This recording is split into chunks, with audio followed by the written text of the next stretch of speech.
Hello, good evening sa lahat po. Um, Gusto ko lang kasi kayong kwentuhan tungkol sa trabaho sa cargo or caregiver.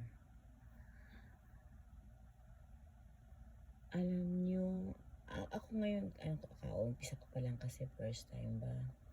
Wala pa akong isang buwan. Noong una talaga excited talaga ako. Yung ba, sa akin yung, nakakuha na ako ng diploma, may title na ako. Parang ganun ba, tapos pero ko, mahilig din akong mag-alaga ng matanda kahit anong araw pa.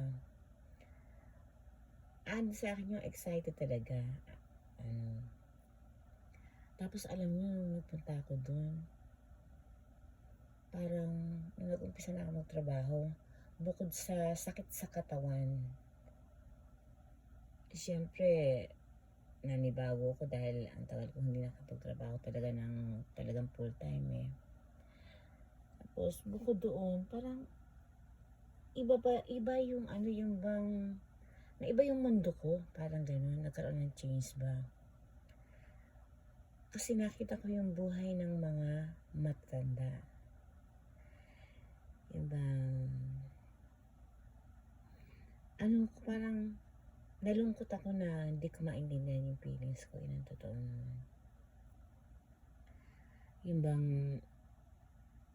siyam kasi yung namin, inaalagaan namin, siyam yung inaalagaan namin pagkaraan. Lang kaming naka-in-charge doon. Minsan 3, minsan 4 lang kami. Tapos mayroong 2 lamesang malaki.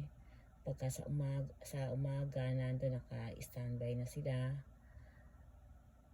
Yung isang lamesa ang nakaupo 4, yung isa 5. Malaking lamesa yon.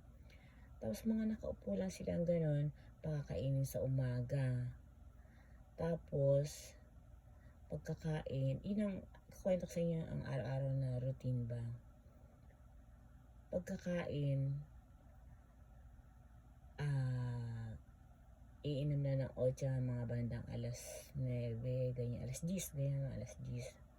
Tapos, mga alas 12, lunch time na naman. Tapos, alas 3, merienda. Tapos, alas 6 ng gabi, hapunan na.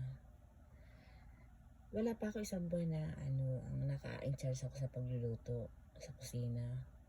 Ngayon parang sa nakikita ko, laging ganun lang ang routine nila. Laging ganun lang. May mabago man, bahagyang-bahagya lang. Tapos sila, syempre yung mga matanda na, hindi naman sila magkakakilala. Wala ba yung katulad sa atin na kwentuhan, yung sa atin sa Pinas ba, yung kwentuhan kayo pagka mga may edad na, pagka nagkatabi kayong ganyan, kwentuhan ng mga buhay-buhay. Sila, hindi sila open na gano'n, ibang-iba sa atin ba.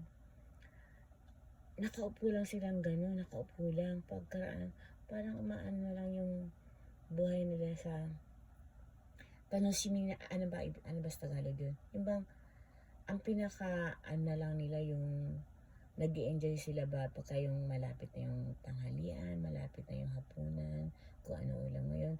Pero kahit na gano'n, hindi mo sa kanila makikita yun talagang expression na masaya sila, gano'n. Ang tingin ko ba malungkot ba? Oo. Tapos minsan pagka may oras akong minamasahe ko yung matanda.